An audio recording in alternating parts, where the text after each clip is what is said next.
नमस्कार दोस्तों, रेलवे की तरफ से असिस्टेंट लोको पायलट और जेई डीएमएस सीएमए की पोस्ट के लिए डेट्स दे दी गई है सीबीटी 2 एग्ज़ाम की। लेकिन ये डेट है, ये थोड़ी कंफर्म नहीं हो रही डेट, थोड़ा सा पंगा पड़ रहा है इसके अंदर।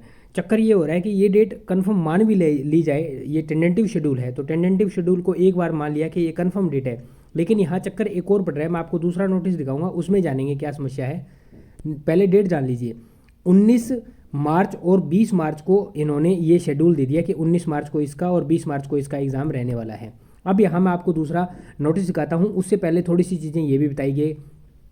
बच्चों के मन में एक डाउट तो ये है, अब बच्चे एक तरफ नहीं हो पा रहे हैं। रीज़न ये है कि यहाँ पे बच्चों के लिए जो रिजल्ट है सीबीटी 1 का, फेस 1 उसे बोल लीजिए, सीबीटी 1 बोल लीजिए, स्टेज 1 बोल लीजिए, उसका रिजल्ट अभी डिक्लेयर नहीं किया गया है।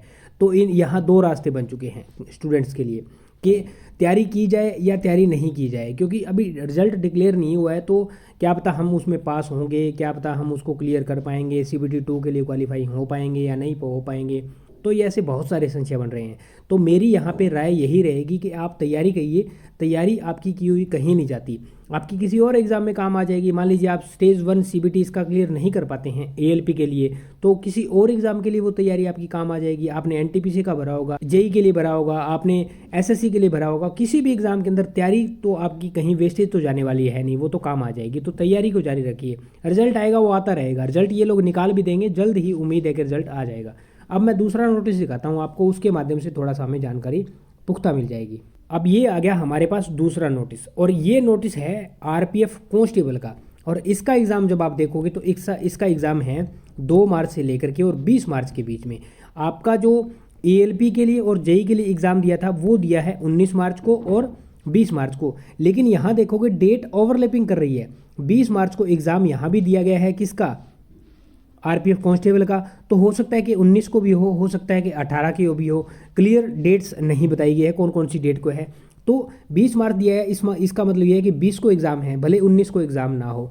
तो डेट यहाँ पे ओवरलैपिंग हो रही है। अब मान लीजिए किसी बच्चे ने आरपीएफ कांस्टेबल के लिए भी भरा है, किसी बच्चे ने आरपीएफ एसआई के लिए भी भरा है, किसी बच्चे ने एएलपी के लिए भरा है, और उस बच्चे के पास टेक्निकल क्वालिफिकेशन डिप्लोमा या डिग्री है, तो उस बच्चे ने जेई के लिए भी फॉर्म भरा है। मान लीजिए एग्जाम्पल ले लेते हैं किसी एक बच्चे का, तो उस बच्चे के तो यहाँ 3 एग्ज़ाम हो गए।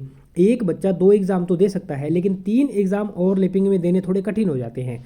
तो यहाँ पे इस डेट में जो एग्ज़ाम है, किसी एक एग्ज़ाम को काटना पड़ेगा। या तो एएलपी के एग्ज़ाम को यहाँ काटा मार दो, जेई वाले एग्ज़ाम को काटा मार दो, यानी कि 19-20 की डेट के अंदर नहीं होगा। या फिर जो ये कांस्टेबल वाला एग्ज़ाम है आरपीएफ का, इसके अंदर काटा मार दो कि भाई ये एग्ज़ाम यहाँ पे आपका नहीं करवाया जाएगा। इस डेट के दिन आपका जेई या और ये एएलपी है, इनमें से एग्ज़ाम कंडक्ट करवाए जाएंगे।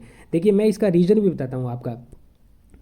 आप अब ये कहोगे कि 2 एग्ज़ाम कैसे दे सकता है बच्चे, तो 2 एग्ज़ाम ऐसे दे सकता है। मान लीजिए किसी बच्चे ने एएलपी का फॉर्म भरा है और उस बच्चे ने उसके एएलपी के अलावा या तो कांस्टेबल का भरा है या फिर उसने भरा है जेई का, कोई सा भी एक भरा है, तो उसका मान लीजिए 19 तारीख को यहाँ पे एग्ज़ाम है एएलपी का, वो देने चला जाता है, और दूसरा एग्ज़ाम उसका 20 तारीख का दिया जा सकता है। या वाइस वर्सा लगा लीजिए कि 20 को उसका एएलपी का है और 19 का कांस्टेबल का या जेई का, कोई कैसे भी लगा लीजिए, डेट चेंज कर लीजिए। तो अब क्या होगा ना, 19 को तो वो देने चलेगा एएलपी का एग्ज़ाम। अब यहाँ पे जो पॉसिबिलिटी है वो कैसे बन सकती है, ऐसा हो सकता है कि आपको सिटी जो है वो चेंज ना करवाई जाए 20 तारीख की डेट में। यदि जिस कैंडिडेट का कांस्टेबल या जेई का एग्ज़ाम है तो उसकी सिटी चेंज ना करवाई जाए, हो सकता है उसका एग्ज़ाम सेंटर चेंज करवा दिया जाए और उसको 20 तारीख की डेट के अंदर एग्ज़ाम कंडक्ट करने दे दिया जाए। या ऐसा भी हो सकता है कि उसका एग्ज़ाम सेंटर भी चेंज ना करवाया जाए। तो इसके अंदर 3-4 पॉसिबिलिटी बन सकती है, ठीक है। तो ये यहाँ पे कंडीशन बनती है किसी बच्चे के लिए 2 एग्ज़ाम के लिए। 3 एग्ज़ाम के लिए कंडीशन थोड़ी सी डिफ़िकल्ट हो जाती है। अब यहाँ पे मैं आपको डेट्स एग्जैक्ट बताने वाला हूँ जो आपके 99% श्योरिटी के दे देती है कि आपका एग्ज़ाम जो है वो कब होने वाला है। यहाँ पे मैं हूँ आरआरबी भुवनेश्वर की ऑफिशियल वेबसाइट पे, और आपको यहाँ क्लिक करना है रिक्रूटमेंट वाले सेक्शन के ऊपर।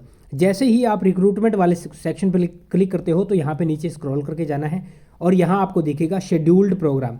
जिन प्रोग्राम को, जिन चीज़ों को शेड्यूल किया गया है वो यहाँ पे आपको लगाए गए हैं लाइन वाइज लाइन, कौन कौन सी चीज़ कब होने वाली है।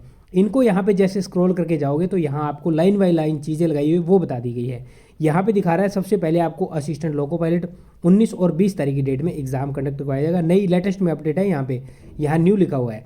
फिर आपको दिखेगा जेई डीएमएस सीएमए, तो इन पे भी लिखा हुआ है 19 और 20 तारीख की डेट में, और यहाँ पे लिखा है न्यू। अब आ जाता है आपका कांस्टेबल का, आरपीएफ कांस्टेबल का, और यहाँ पे है आपको वहाँ जो नोटिस था उसमें आपने देखा कि कांस्टेबल के 2 मार्च से लेकर के और 20 मार्च की डेट के अंदर क्या था, एग्ज़ाम रहने वाला था। लेकिन यहाँ पे लेटेस्ट में न्यू अपडेट आप देखोगे तो कंप्यूटर बेस्ड टेस्ट वो है वो 18 मार्च तक रहने वाला है। यानी इसका मीन्स ये क्लियर हो गया कि अब जो एग्ज़ाम ओवरलैपिंग कर रहे थे रेलवे उनको समझ चुका है, और ओवरलैपिंग से बचने के लिए 2 दिन घटा दिए गए हैं आरपीएफ कांस्टेबल के एग्ज़ाम में, और 2 दिन वो किसको दे दिए गए हैं, 19 और 20 मार्च दे दी गई है एएलपी और जूनियर इंजीनियर सीएमए डीएमएस, इन चीज़ों को दे दी गई है। अब वो लोग यहाँ पे एग्ज़ाम देने के लिए आएंगे, ये जो डेट ऊपर बताई गई है। तो दोस्तों ये यहाँ पे इस चीज़ को कंफर्म करता है कि आपका एग्ज़ाम जो है वो लिया जाएगा कब, 19 और 20 तारीख की डेट में एएलपी जेई और उन चीज़ों का एग्ज़ाम होने वाला है। तो इस चीज़ का डाउट अब न रखें कि आपका एग्ज़ाम जो है उसमें डेट में बदलाव हो सकता है।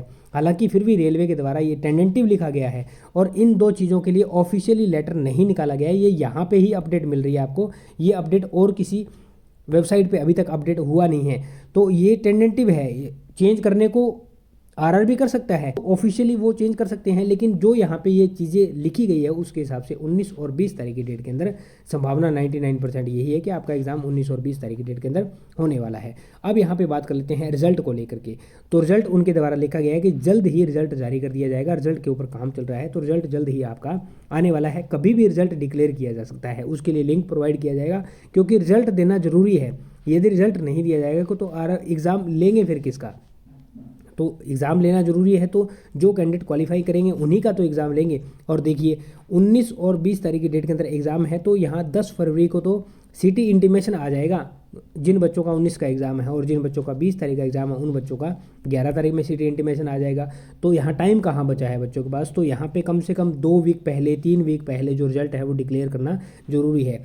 एक कारण और भी है यहाँ पे कि लगभग 1 महीने पहले इन लोगों ने ये जो डेट्स वगैरह है ये यहाँ पे दी है। तो ऐसा कोई इनका शेड्यूल रहता होगा या कोई ऑफिशियली ऐसी चीज़ होती होगी कि 1 महीने पहले बच्चों को अवेयर करना है कि आपका एग्ज़ाम कंडक्ट करवाया जाएगा और रिजल्ट के अंदर थोड़ा सा डिले हो रहा है, तो इस वजह से इन्होंने पहले अवेयर कर दिया कि आपका एग्ज़ाम तो हम कंडक्ट करवाने वाले हैं, लेकिन रिजल्ट के ऊपर थोड़ा काम चल रहा है, तो उसके लिए थोड़ा सा आपको 2-3 दिन का वेट करना पड़ सकता है। तो दोस्तों ये थी इन्फॉर्मेशन एग्ज़ाम से रिलेटेड, ये है आपके नोटिस और ये हमने चीज़ें जानने की कोशिश करी। अपनी राय कमेंट सेक्शन में कमेंट करें, उम्मीद करता हूँ जानकारी समझ पाए होंगे।